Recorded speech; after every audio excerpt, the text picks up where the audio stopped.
किसका होगा जम्मू कश्मीर, ये आज शाम तक पता चल जाएगा। जी हां, आज जम्मू कश्मीर में डीडीसी चुनावों के नतीजे कुछ ही इंतजार के बाद जो है वो आने शुरू हो जाएंगे। और आपको मैं बता दूं, इस समय मैं विक्रम चौक में हूं और यहां पर अगर हम जम्मू जिले की बात करें तो यहां पर गवर्नमेंट पॉलिटेक्निक कॉलेज में यहां पर काउंटिंग जो है वो अब शुरू हो चुकी है। 280 सीटों पर आज नतीजे आने हैं, 140 जम्मू के, 140 कश्मीर के। और सबसे जो अहम बात है वो ये है कि सिक्योरिटी कैसी है। तो सिक्योरिटी अगर आप देखेंगे तो सिक्योरिटी के यहाँ पर पुख्ता इंतजामात जो हैं वो जम्मू कश्मीर प्रशासन द्वारा किए गए हैं कि किसी भी प्रकार की कोई चूक जो है वो नहीं होनी चाहिए, किसी भी प्रकार की कोई गड़बड़ी ना हो, कोई भगदड़ ना मचे, उसका पूरा इंतजाम जो है वो जम्मू कश्मीर एडमिनिस्ट्रेशन द्वारा किया गया। और आज सबसे बड़ा नतीजा, पहली बार जम्मू कश्मीर के इतिहास में पहली बार जो है वो डीडीसी का चुनाव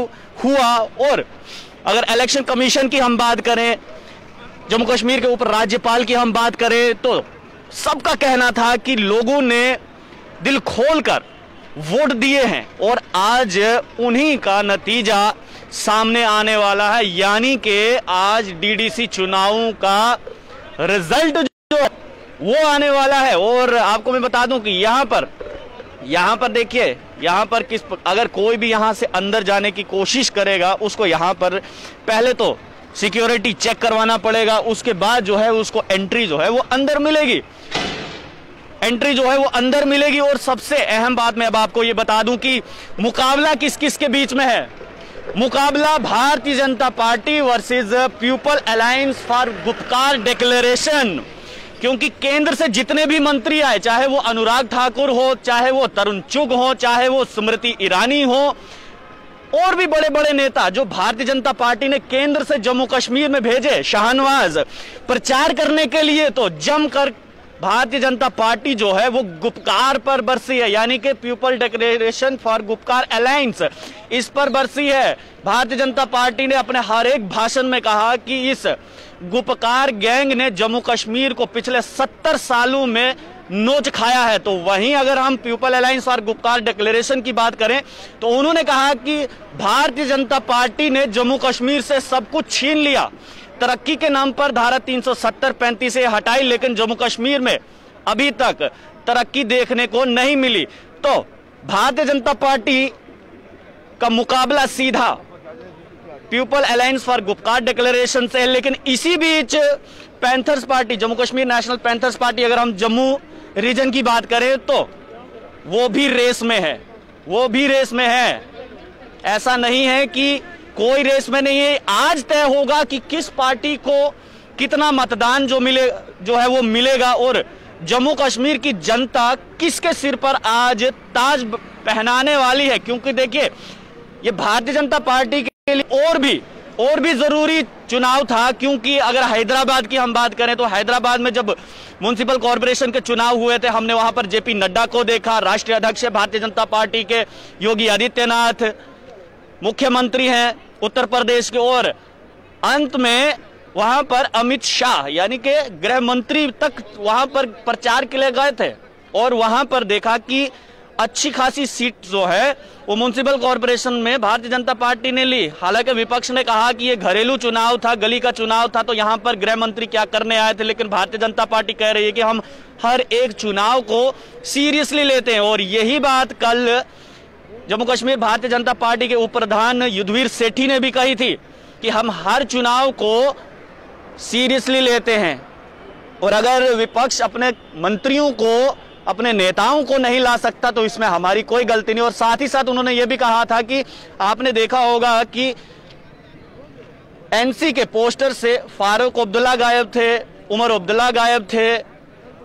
कांग्रेस की बात करें तो राहुल गांधी नहीं दिखाई दिए पोस्टर्स पे, सोनिया गांधी नहीं दिखाई दी पोस्टर पे।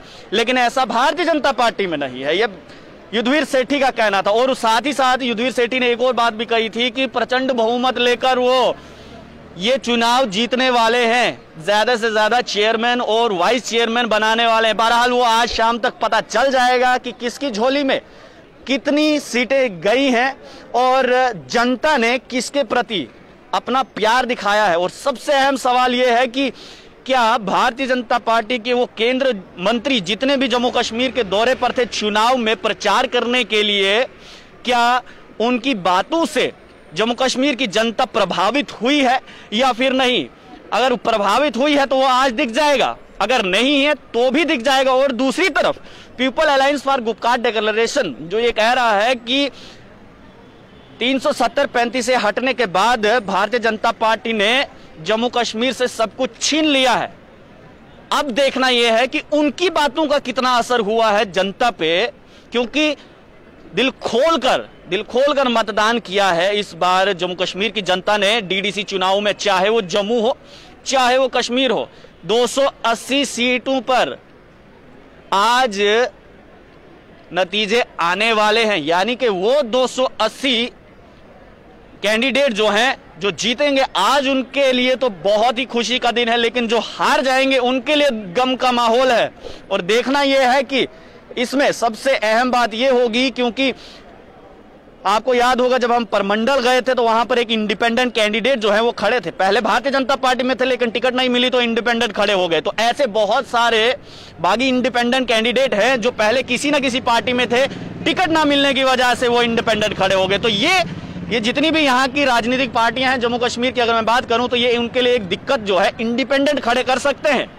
तो सवाल वही कि 280 सीटों पर नतीजे आज आएंगे और पल पल की खबर हम आपको देते रहेंगे। कौन कहां से जीत रहा है, कौन लीड कर रहा है, भारतीय जनता पार्टी की कितनी सीटें हैं, पैंथर्स पार्टी की कितनी सीटें हैं, नेशनल कॉन्फ्रेंस, कांग्रेस, पीडीपी और इंडिपेंडेंट जो है वो कितनी सीटें लेकर आएंगे। आज पल पल का अपडेट आपको हम देते रहे। आप लोग दिन भर हमारे साथ जुड़े रहें और देखते रहे आर्ली पोस्ट। कैमरामैन गगन के साथ देव ठाकुर, जम्मू।